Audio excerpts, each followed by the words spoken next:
Hey guys, let's see how to create presets on a Tapo Pan tilt camera. You see here that I'm using the Tapo C615F, and I can just control the camera from my cell phone. So here I have this option to tap here on pan and tilt, and from here I can just tap to the right and move the camera. Also tap to the left and up and down. So basically controlling the camera from here. I can do this also when I just move the way. You see that shows up here the buttons to control the camera, right? So I can control from here as well.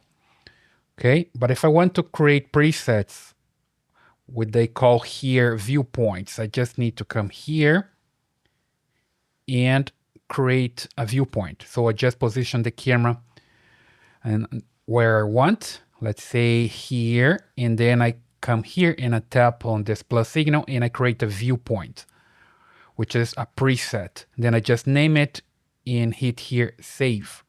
Then I do the same with the second one. I just move here to a second location, tap on this plus signal, give it a name and save. And I keep doing this with all the viewpoints or presets, right? Depending on the way you learn about cameras, usually people call this presets. Let me just move the camera to a different position here. Then I can create this one. There we go. And then this is the viewpoint number 4 or preset number 4. Then I'm good to go. I just can come here and tap on it and it starts moving to this preset or viewpoint. So I go to viewpoint number 2, viewpoint number 4, and the camera just keep working like this, right?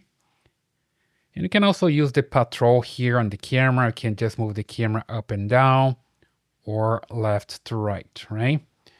So basically that's the way you can work here with the viewpoints and presets, but here is not using them, right? Here is just a feature that you can control via patrol as well. I hope that helps. That's the way you can create presets or viewpoints on a Tapo camera. Leave your comments, subscribe, give me a thumbs up, and I see you in the next one.